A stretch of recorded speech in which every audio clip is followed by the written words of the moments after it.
Thank you so much for joining us for How to Be a Research Writing Rock Star. Write better and get published faster. Dr. Dyke, welcome. You are actually in the UK, so you're on your home turf, I believe, or close to it. Indeed. Yeah, absolutely. And I have a fantastic British accent, which I'm going to augment, especially for this event today. Scott, how are you doing? Everything okay? Doing fantastic, fantastic. We are getting our live stream ready here. So for those of you who are joining us on LinkedIn, if you're having trouble seeing us or seeing the stream, we apologize for that, but we'll get the stream going the best that we can. If not, we'll make sure that the recording is available for you later. For those joining us here on Zoom, welcome and thank you for signing up and joining today's event. We're really excited to have everyone here. Absolutely, absolutely. How you can become even better at writing your research, how to be a research writing rock star. Special welcome to all of those British people, English people, Scottish people, Welsh people, people from Northern Ireland who might be joining us for this event today. Ready to get started, I think, aren't we, Scott? Everything's good? I think we're good to go. I'll keep working on the live stream here on LinkedIn for our guests there. So yeah, let's get started for our guests here on Zoom today. Thanks everyone for joining us, and over to you, Dr. Dyke. Absolutely brilliant. Well, thank you very much again, everybody. This is a presentation brought to you by Bentham Science Publishers. So Bentham, quick introduction, a leading scientific, technical and medical research publisher with more than 160 online and print journals, breaks down into 126 hybrid and 40 open access, 40 gold open access journals. So do have a look at eurekaselect.com. Do have a look at benthamscience.com if you've not seen the array of fantastic journals and ebooks, online and print books that Bentham Science Publishers has available. Also, we have a range, an array, a selection of information solutions for researchers across various scientific disciplines. Absolutely fantastic content. We do encourage you to have a look. And of course, Bentham is a member of a number of professional bodies, ALPSP, the Society for Scholarly Publishing, and the Committee on Publication Ethics. If you're listening to this and you are a librarian, welcome. In particular, we've got a bit of information here for you. If you would like to get access to Bentham journals at your institution's library, free, absolutely no obligation, won't cost you or your organization a single penny piece. You can scan the QR code on this screen to get access for a free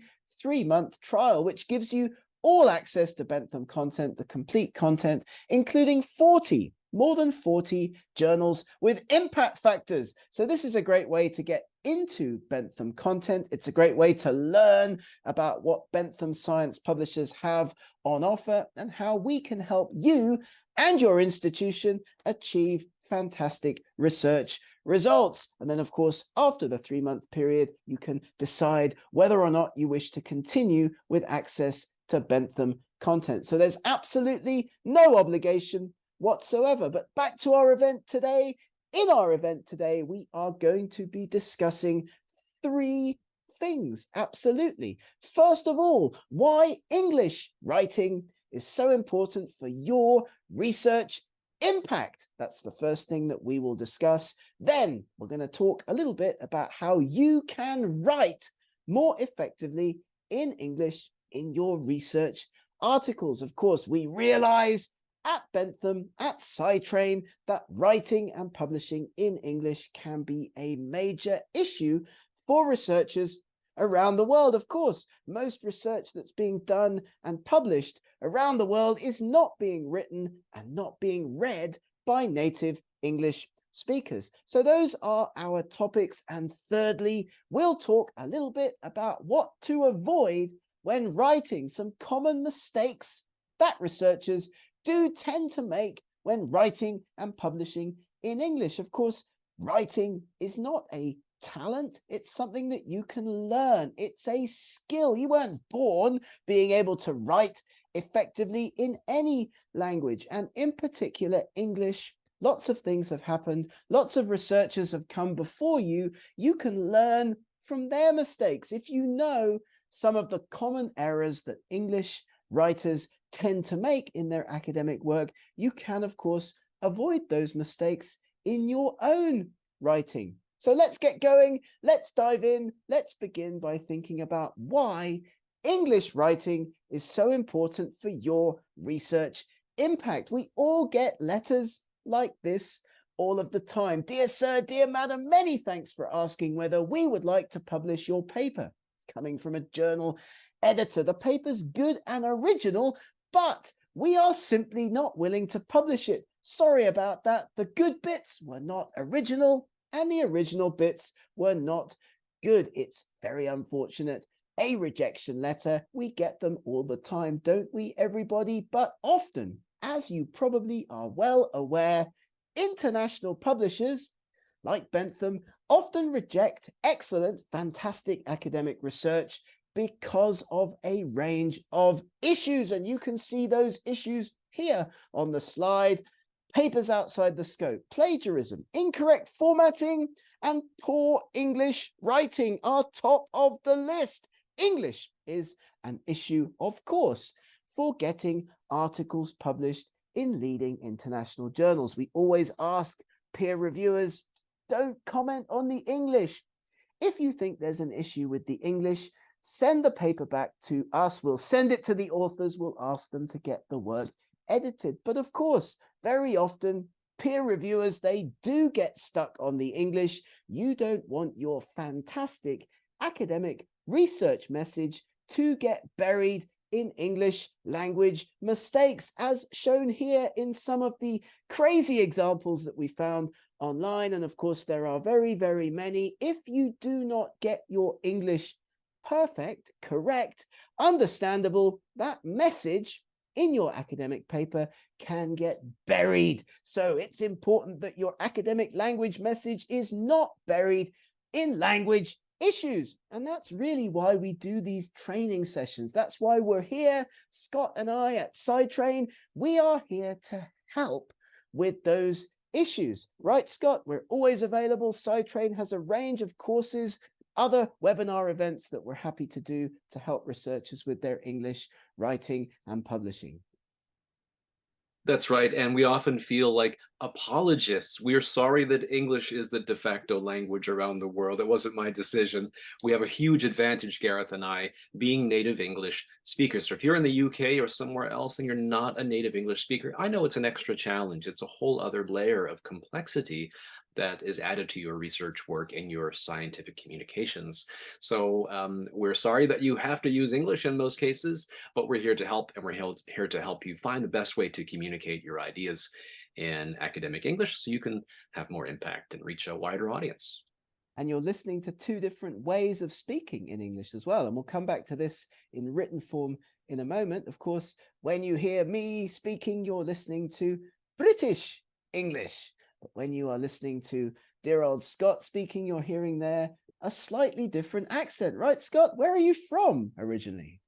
Well, it's a great question. I have a very flat accent. It's mostly Canadian, and most people say that Canadian English is very easy to understand because it's a bit flat and dull. But I've also lived in different places, so you'll hear just a little bit of Eastern American Baltimore English creeping in sometimes, or you'll even hear a wee bit of Australian from time to time. So yeah, a bit of a mix, but flat and boring is my English.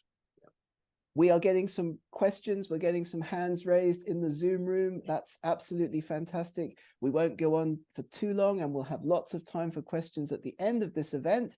So do keep your questions coming. Do put them either in the question box or in the chat box. And of course, you're going to get like participation certificates if you've registered for this event on Zoom, or indeed, if you're joining us live on LinkedIn and you'd like a certificate, do drop a comment into the LinkedIn comments. Do tag Bentham Science, do tag Scott, and I will achieve a bit more impact that way. And we'd, of course, be very, very happy to send you a certificate of participation at the end. What about English? Well, it's the universal language of scientific communication, of course.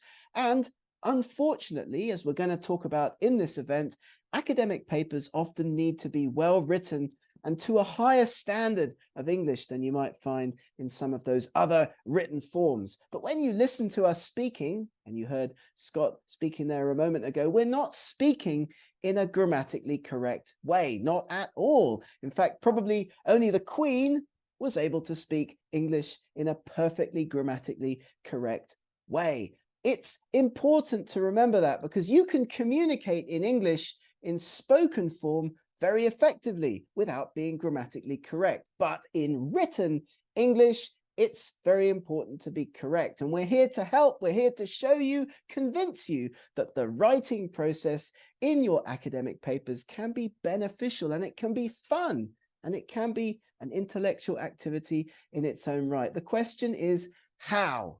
I usually use these examples: Winston Churchill, Hadley Freeman, and A.A. Gill, some heroes of mine in academic and other written forms, because these colleagues, these famous people, these journalists were able to do fantastic things with English language. As JFK said about Winston Churchill, he was able to mobilize the English language and send it into battle. He could inspire people with the way that he wrote and with the way that he spoke. Hadley Freeman is a fantastic journalist. She taught me that the best way to write is exactly the way that you think. And we're going to come back to that in a moment, because it's great advice if English is not your native language. And A.A. Gill, unfortunately not with us anymore, a fantastic British food and travel journalist who actually was so dyslexic that he couldn't really write all that much without the help of a dictaphone, without the help of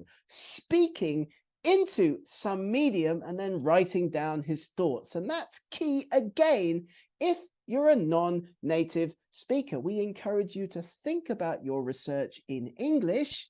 Write down a little bit each day about your research in English, and that will really help you to overcome a lot of the barriers to publication success. And we'll see how that works in a moment. But how do you feel about writing in English? How do you start writing? Do you carefully make a plan beforehand, or do you just jump in and start writing? That's okay in your native language. But if English is not your native language, you need to be like Arnold in the middle of the slide. Arnold, of course, also not a native speaker. He's a bricklayer. He's got structure to his writing. You need to have that structure as well in your writing. You need a plan. And of course, we're here to help, learning from those who've come before, building a plan for your writing and putting that plan into action. Being a bricklayer with your academic writing is very, very important, which really brings us neatly on to our first quiz, our first stopping point in our training session today. Scott's going to jump back in to take control of everything at this point. Let's see if everyone's still awake. Scott, how are you doing? Doing wonderfully well, Gareth. This is a quiz question that we love to ask people at our events. And the question is, on average, how much more time does it take non-English natives to read a scientific article? I'm going to launch the poll here in just a moment, and let's see what you think. How much longer does it take on average? Here we go. I'm launching the poll. Just a moment. Just ignore the title. It says poll 4. It's actually poll number 1. Do you think that it's 10% longer for a non-native to read, 30% longer, 60, or 90% longer to read a scientific article? What do you think? Answers are coming in hot, Gareth. Gareth, what do you think? Well, people can use their own experience, but like, I know what it's like for me having to try to read articles in my second language. It takes a lot longer, and it's really a big blocker. Definitely. Scott, I know you're a Japanese second language learner. What about you? Yes, the same for me. Probably off of the scale of this chart, it takes me much longer to read, especially scientific and technical articles in Japanese. It's very challenging even for me now, even though I've lived here a long time. So let's see how our poll results are now. Okay, we'll finish the poll and see what results we got. Again, please ignore the strange title. So looking at the results, 75% of our guests said it takes 30% longer to read a scientific article for non-natives. 25% of our guests said it takes 90% longer. You are correct. on average, it takes up to 90% longer for a non-English native to read a scientific article. So, Gareth, what does that tell us about the way that we need to write our scientific articles Well, for I our mean, readers? it's we're gonna talk about that next, of course, but it tells you, of course, that if your readers are not native speakers and it takes them almost 100% longer than it would take you, a native speaker, to read an article, you should keep your writing as simple as possible. You should make it as easy as possible. You should really try not to make things difficult for your readers, right? I mean, that's the message, I would say. Exactly. And if it benefits non-native readers, if it's easier for them to read your article, imagine how much of a joy it will be to read for natives as well. So readability is key, and we'll talk about that a bit later. Back to you, Dr. Dyke. Fantastic. Wonderful, wonderful, wonderful, wonderful. Now, having concluded part one of our three-part event today, and we hope you're still with us, still awake, still online, still listening to this event live on LinkedIn. Fantastic. We're now going to talk a little bit about how you can write more effectively in English. We talked already now about why English is so important, but let's have a quick look about how you can write more effectively. And of course, you'll all be familiar with the famous IMRAD academic structure, but even though people will read your paper in this particular order, right? The title, the abstract, the introduction, the methods, results, the discussion, and conclusions. Scott, we've still got the poll like pinging up on the screen. I don't know. Can we get that? Can we get rid of that? I'm not sure if we can. I can get rid of that. Just close that. Okay. Sure, let me try to get rid of the poll there. Is it still that- sticking around for us there? Let's get rid of it then. I think it's gone. I think it's gone. I think it's gone. Okay, sorry about that. No Sometimes worries. they stick around longer than they should. Yeah. Reinforcing that learning outcome. It's great from an instructional right. design perspective. Don't forget, Apologies. people are going to read your paper in this order: the title, the abstract, the introduction, the methods, results, the discussion, and conclusion. That's the IMRAD academic structure, built around 4 questions. Why did you do the study? How did you do it? What did you find? And what did your study mean? And really, one of the main messages of this particular training that we do, Scott and I, is this 4-question based technique. So if you forget everything else, have a think about these 4 questions, because if you answer them in sequence in your abstract and also in the main body text of your article, you will be a long way towards having an effective, well-written academic article. Why did you do the study? How did you do it? What did you find? And what does your study mean? Very, very important. This is the right order for putting your article together. And most people, of course, when they write a research paper, even if they don't realize it, they begin with the methods and the results. That's obviously the first place. Often you make figures, you make tables, you collect together your data, you talk about what you did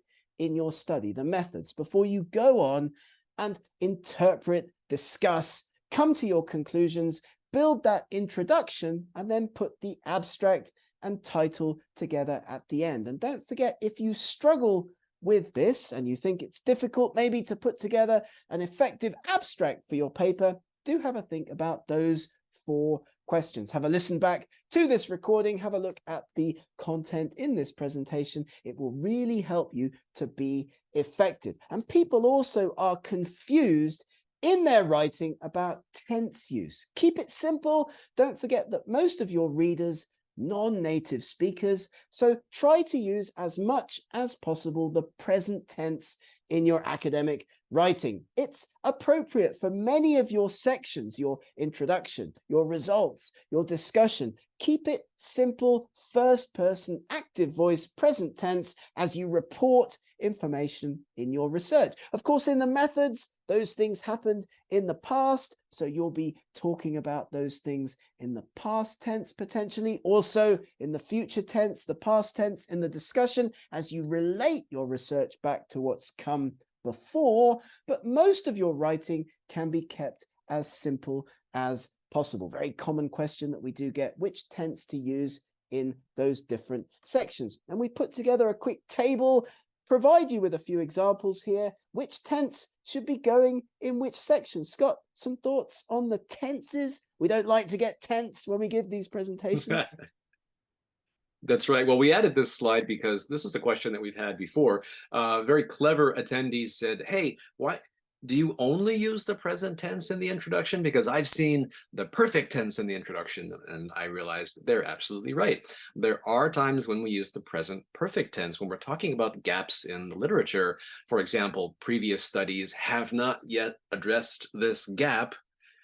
Therefore, our study will try to answer this question. So I wanted to put that in there for any attendees who are here tonight who might have asked that question at a past event. We do use various different tenses, even in the introduction. So just wanted to throw that in.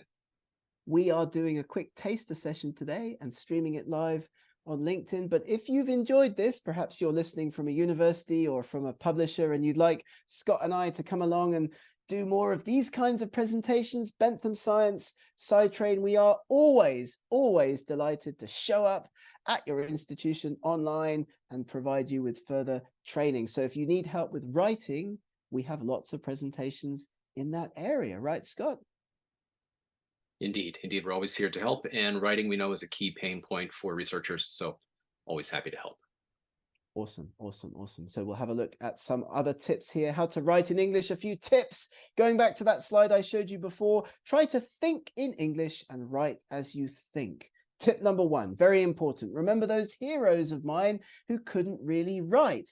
Thinking about your research, thinking about it as you do it, as you think in English is very important. So writing a little bit every day, that's another great tip that we have, even if it's just a few minutes. Writing down your thoughts, never throwing anything away, putting bits of information into the different sections of your academic paper can be a huge step forward for many non-native speakers. And work with papers that you like and respect in your field. This really is one of my top tips for success. If you're working in a particular field, you have a target journal in mind, potentially, do go and get some papers from that journal in your subject area and see how native speakers structure their writing. See how they put together the figure captions, the introduction, the methods, and so on, because that will really answer many of the common questions that researchers around the world tend to have. How much information goes into the different sections? How can I write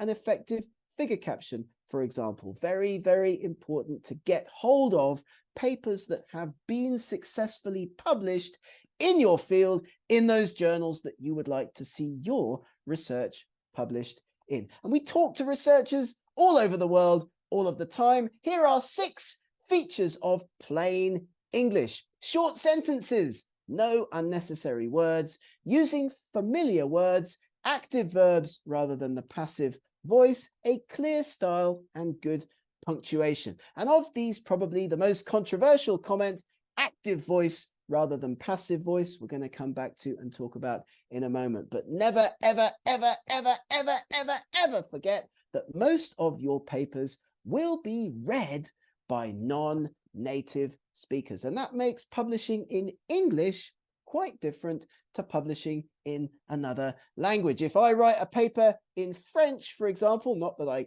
could ever do that, but most of the people who will then read that paper will be native speakers of that language. Not the case with English, and never forget that as a writing and publishing academic. We want one, that's right, just one complex idea per sentence. Short sentences, on average 20 words or less, is best. Keep the verb and the subject close together. We measured.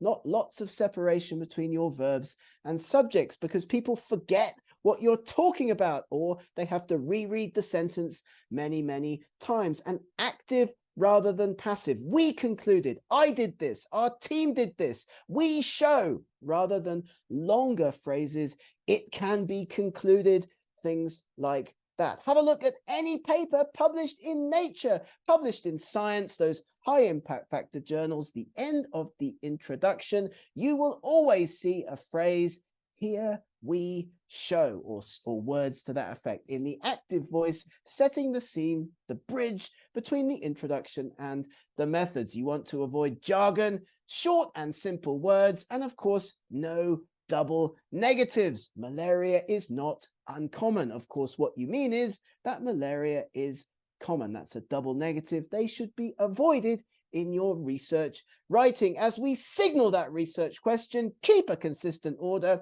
repeat those key terms. Repetition is a very important tool in academic writing, keeping a consistent point of view, parallel ideas in parallel forms, and topic sentences with transitions and key terms. Scott and I have lots of content, lots of training, lots of other presentations in this area. If you are interested, just drop us a comment in the LinkedIn comments or get in touch with us at the end of this presentation, because you want to let your readers know what research question you are addressing. This sets up an expectation for the rest of the paper or the rest of the grant.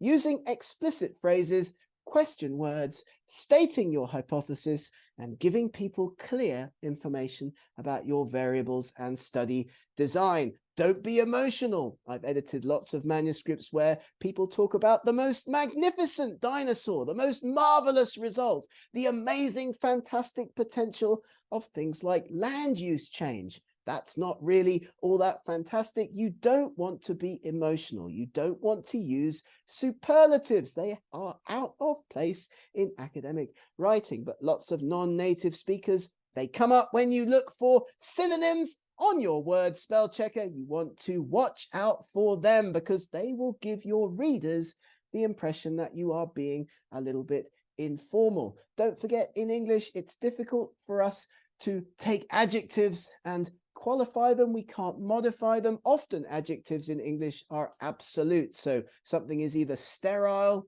or it's not. Something is either unique or it's not. There are some exceptions. A good example is pregnancy. This has to be qualified with care, but a Petri dish is either sterile or it's not. It can't be very sterile, quite sterile, or fairly sterile.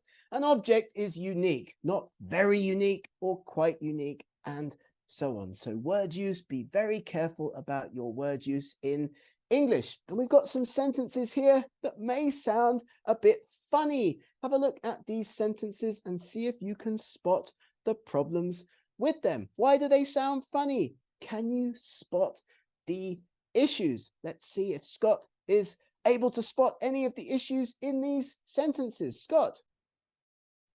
I've seen so many examples like this in manuscripts that I've worked on with clients. I like this first one, using multiple regression techniques, the animals in experiment. Well, in this sentence, it sounds like the animals were using multiple regression techniques. I like that. They'd be very clever animals. I wonder what kinds of experiments they were involved in. That's a funny one. Number 2 is a good one too. In assessing the damage, oh, we've lost your screen there, Dr. Dyke. Can we get back to your slideshow there, Dr. Dyke?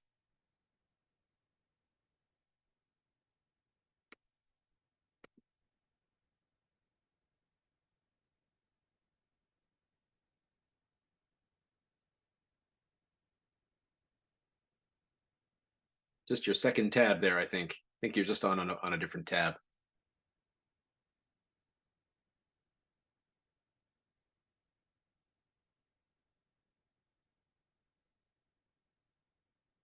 There we go. That's the one.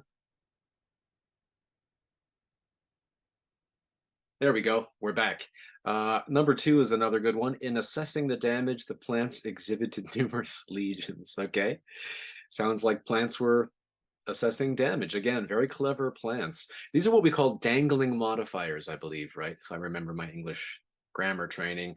And they make the sentence very ambiguous. It's another perfect example of what we were talking about earlier. As you mentioned, Gareth, keep verbs and subjects and verbs close together and keep them short, especially keep the subjects of the verb simple and keep it close to the verb. It makes everything just so much more easier to understand. And these examples, or these sentences, are perfect examples of that. Shorter sentences, simple subjects and verbs. Really funny. I like these.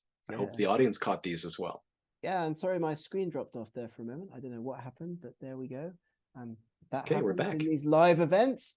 So in terms of learning about mistakes that you can avoid making as an academic writer, we've reviewed a number of them, but very, very important and a big issue for many non-native speakers is the issue of academic plagiarism, which of course is where you take somebody else's ideas, their processes, results, or words, and you don't give appropriate credit. And many people nobody does this. Very few people do this on purpose, of course, and we'll come back to that in a moment. But lots of mistakes creep in to academic writing. Lots of errors creep into manuscripts that get sent to international journals because, of course, often people are simply unaware of the errors that they're making, which brings us to our quiz number 2. Scott.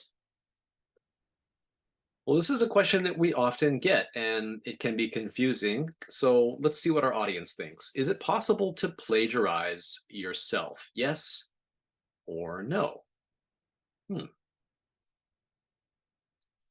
Very, very important because I've been caught out by this myself in the past. Let me tell you, in a previous publication that I put together a number of years ago, if you don't know that there's something that you shouldn't do, that's not an excuse for doing it. It's like, I didn't know that it was illegal to do that, Your Honor.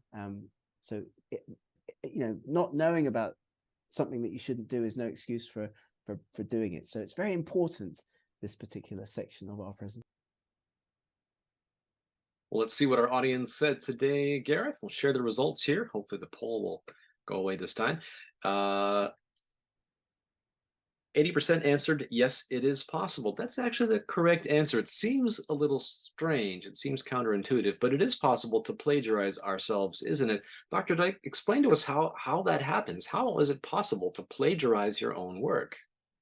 It's possible to plagiarize your own work because, of course, when you publish something, a figure, a table, a piece of data in one of your own publications or a co-authored publication, unfortunately, people often think that they own that. They think, I made that figure, I made that map, I took that photograph, I own it, I can reuse it in any of my previous publications. And actually, that's not the case. If you've used something in a publication, conference abstract, journal publication, something that you've pre-printed, even your thesis, something that you've got online somewhere, you should cite yourself when you reuse that content subsequently, right, Scott?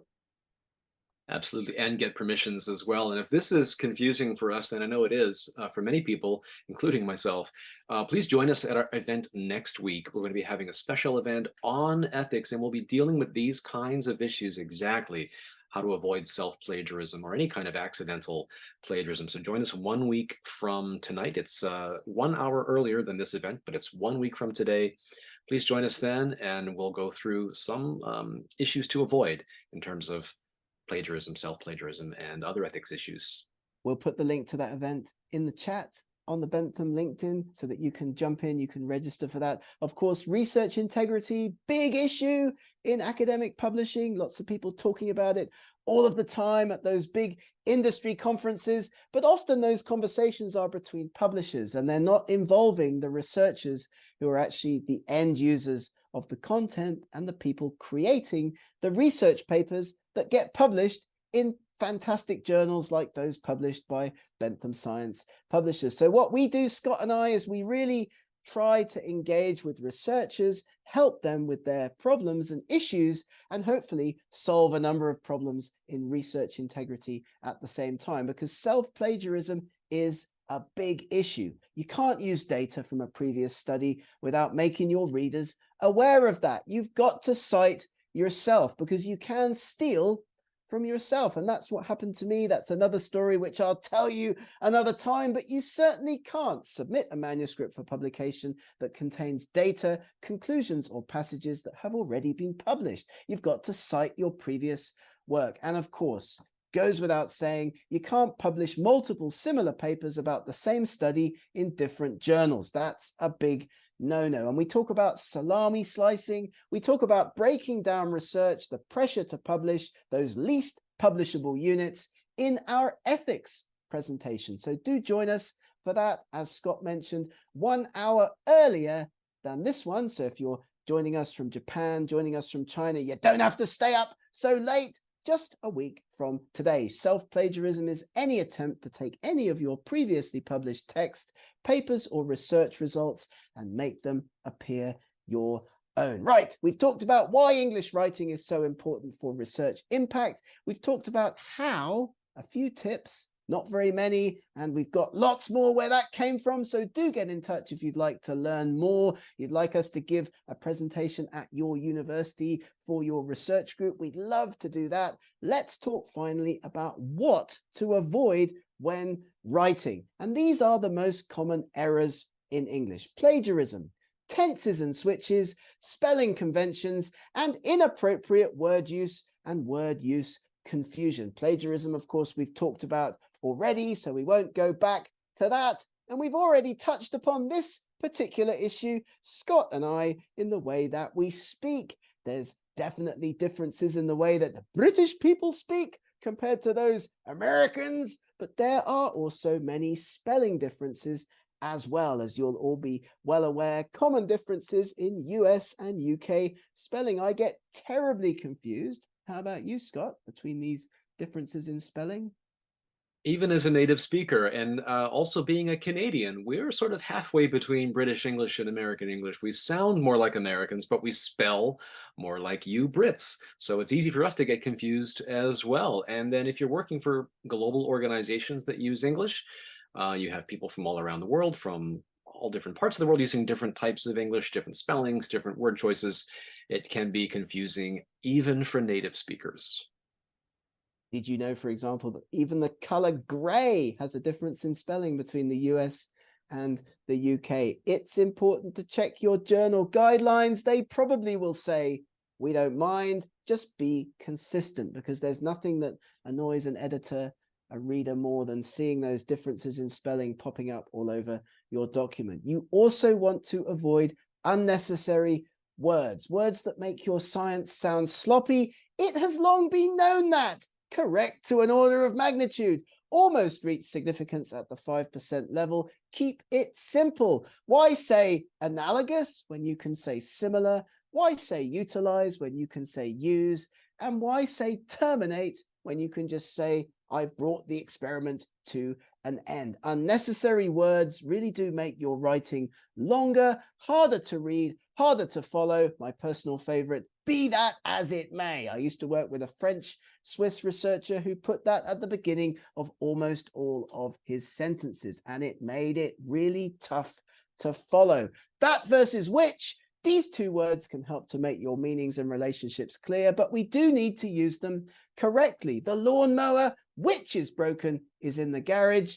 The lawnmower that is broken is in the garage. So is the lawnmower that works. Whereas the lawnmower which is broken is in the garage is not okay. And some of these language rules you just have to learn, or tune into some of our other events where we dive in much greater depth about English grammar and English language use, and hopefully we make it fun. Extra words, redundant words, that's a small in size individual. You don't need the in size because small on its own is sufficient. That box is rectangular in shape. You don't need the in shape. Rectangular on its own is sufficient. That man over there is blue in color. You don't need the in color. Blue on its own is enough. So that car is blue is perfectly okay. And one of the ones that we see often in academic writing, my hypothesis is tenuous in nature. Well, you can just delete those unnecessary words. And by the way, one of the best ways to catch these kinds of things in your own academic writing is indeed to read your work out loud. I use a mirror, or I talk to the cat. I read my work out loud. I make sure that there are no redundancies, no missing words or phrases. And what we've got here, we're not going to read them out because that would be boring, but a series of slides that provide you with practical tips for scientific writing. So do get in touch with us. Do drop a comment in the LinkedIn chat. Any participants joining us on Zoom will also get access to a recording of this event as well as a certificate. You will be able to have a look at these tips for academic writing in more detail, because there are many commonly confused words in English. And here are a few on this slide. We do recommend a standard dictionary. Sounds really boring, but very, very, very, very, very important, as well as Roget's Thesaurus of English Words and Phrases, so that when you use a word, you get the meaning correct. You can see a number of examples here on the screen of words with quite different meanings, but that seem very similar. And a very common error, by the way, is in the use of data, which of course is plural.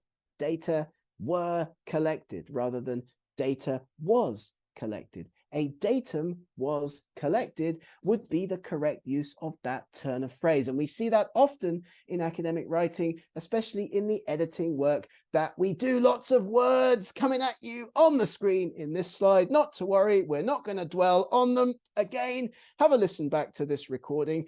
Have a look at the content that we provide. Have a look at benthamscience.com. Have a look at our website, SciTrain Global. You will be able to get into a lot more of these issues, get access to a lot of training and other content that we do provide. Again, tips and tricks for academic writing, different things that we talk about in our presentations. Scott and I can talk for hours about the use of punctuation, about the use of commas, how to separate clauses and subclauses. If you're thinking that's going to be deathly dull, why don't you give one of our training sessions a spin, right, Scott? We have several available for researchers online, ready to go, right? We do, and of course, a look out for our upcoming Bentham events as well. We tend to do events quite frequently, at least once a month, and recently we've been doing even more. So please visit our LinkedIn page to get the latest events, and also you can review past events as well on our YouTube channel. So yeah, keep posted for upcoming events with Bentham. Every so often, we also have a newsletter which you can sign up for on the website, get the latest news about what's happening at Bentham, the great research that we're publishing, and the fantastic training events that we do. It's important to be more or less specific most of the time. Avoid cliches like the plague. Verbs has to agree with their subjects. Prepositions are not words to end sentences with, and don't start a sentence with a conjunction. Is it wrong to ever split an infinitive? Parenthetical remarks, however relevant, are usually unnecessary. No sentence fragments. Contractions aren't good style and shouldn't be used in formal writing. Do not be redundant. Do not use more words than necessary. One should never generalize. One-word sentences. Eliminate commas that are not necessary, and never use a big word when a diminutive one would suffice. Kill those exclamation points. Use words correctly, irregardless of how others use them. Understatement is always absolutely the best way to put forth earth-shaking ideas. Use the apostrophe in its proper place and admit it when it's not needed. And who needs rhetorical questions, right, Scott? What's the point? What's the point? These sound even funnier when I hear them in your polished UK English, which is just perfect for tonight's event. Awesome. And don't forget, everybody, to proofread carefully to see if you any words out in your writing. That's also very, very important. I usually do it, as I said, to one of the cats we have here. Read out my work out loud. Best way to catch those unnecessary words.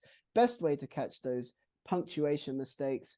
Best way to catch any meanings that are not clear. And really, on a serious note, it really is very important to show your work to others, especially your methods section, as we talk about in our other training events. The main reason, apart from English, for academic article rejection tends to be issues and problems with your methods section. So do take time to show that to other colleagues. Ask them, have I put enough information into my methods section for somebody else to be able to repeat the study? Well, we've made it almost to the end of our event today. Thank you for sticking with us.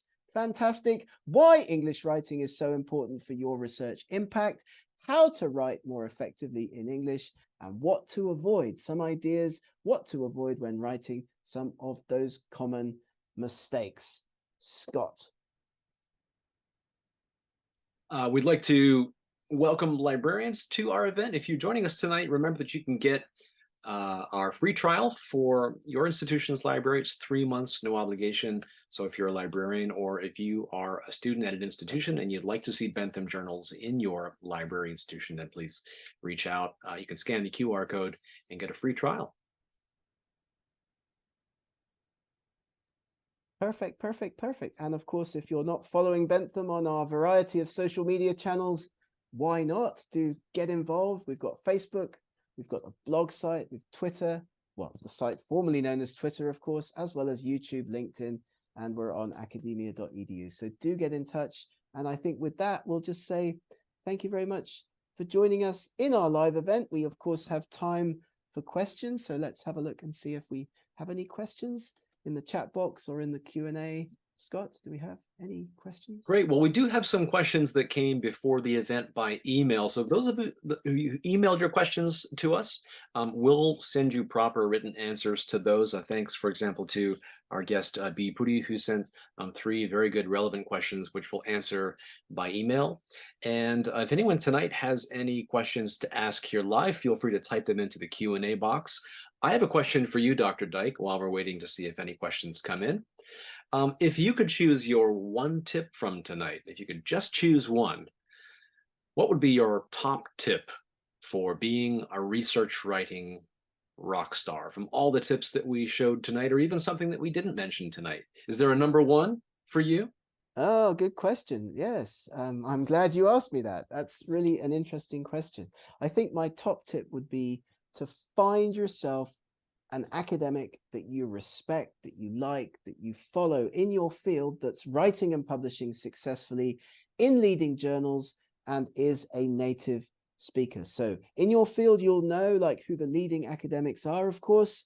You'll be able to identify them. You'll be able to go to their websites, download some of their papers, have a look at how they are writing and structuring their work. And that was really the best advice I was given as a PhD student. You want to write a paper for this particular journal? Well, great, Gareth. Go and find a paper published in that journal that does something similar to the kind of paper that you want to write. So that's great advice because it shows you what you need to do to be successfully published in that journal. So that would be my top tip. It also answers many questions. We get so many questions, Scott and I, that are like, how much to put in the title? What should my title look like? How many words for different sections? How many bits of information should go in the methods? And if you have a target journal in mind, you've got some papers from that journal that are successfully published, written by native speakers, you can answer many of those questions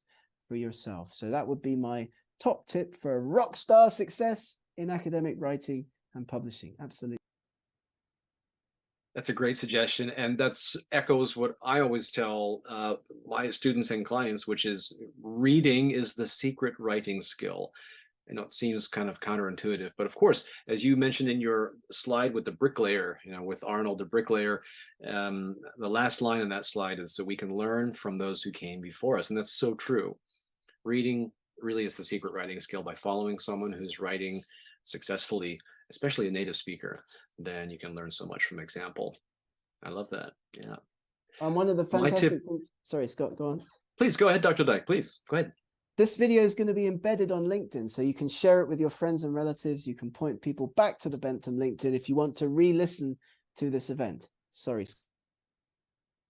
Not at all. My favorite is the KISS rule. Keep it simple, stupid. Because again, the majority of your readers will not be natives. And even if they are, they'll appreciate a readable manuscript that's easy to follow, that's clearly linked, that's cohesive. The sections all linked together. It's simple. The sentences are short and clear subject-verb agreements, and close together subjects and verbs. All of those things will make your manuscript so much more readable. And many people ask, well, won't that make me seem less intelligent because my writing is so simple? Not at all. Simplicity is actually the mark of intelligence. So if you are dealing with more complex material and very technical scientific content, all the more reason to keep your writing simple, because then your difficult concepts and technical ideas will be easier for people to understand. So simplicity Keeping writing simple and clear will never make you look less intelligent. It will only make you seem more intelligent to readers and, more importantly, to editors and reviewers. So keep it simple. Lovely. I like that. The KISS rule, the Gene Simmons KISS rule rule. of academic writing. Keep it simple. Perfect for a Rockstar event. Yes. There you go. See, that was how we bring the event back and bring it round and close it off by mentioning my favorite rock star, Gene Simmons, the lead singer of KISS. We do have a final question just under the wire here. How can I find perfect writers, for example, on social media? Great question. How to find the writers that you mentioned earlier, Gareth? Where can we find great examples of good writing? Well, good writing is very subjective, isn't it? And what I might find to be good writing would be different to what Scott finds and enjoys to be good writing. What I should say are successful academics, people who've successfully got their work published in those big international journals. Those are the kinds of people that you want to be searching out and targeting with your own writing. So have a look at those, as we mentioned before, leading academics in your own field. Have a look in Nature, have a look in Science, have a look at the big journals, the well-respected journals in your field. British Medical Journal, The Lancet, if you're a medical researcher, for example, Journal of Geographical Sciences, where you want to get your work published, and then look for native speakers who have their papers published in those journals and copy their style. Go in and see how they write an introduction. Go in and see how they write their figure captions and their methods and their results, and so on. As we talked already in this event, it all starts with the methods and the results. Those are the easiest places to start writing a research paper. Usually you finish an experiment or finish a study, you put together figures, you put together tables of data, and then you describe them. And that's how you begin to structure out the shape of your research article, I would say. Nice question. Great question. Thank you. If there are any other questions from our guests tonight, feel free to type them in. Otherwise, we'll finish there, and we welcome your questions by email. Again, those who sent us email questions before the event, thanks for those. We'll get back to you as soon as we possibly can. And thank you, Dr. Dyke. I always learn so much from doing these events from you. So thank you for sharing your expertise with us. Any final comments for our audience tonight, Gareth? I think it went well. This is our first attempt at live streaming one of these events, and so hopefully it was enjoyable and everybody learned something. And thank you very much, Scott, for all of the technical expertise and the instructional design and development of these courses. We're a team, we're SciTrain. We work with publishers, including with Bentham Science. Do have a look at the other content and training that we have available. So thank you for listening, everybody.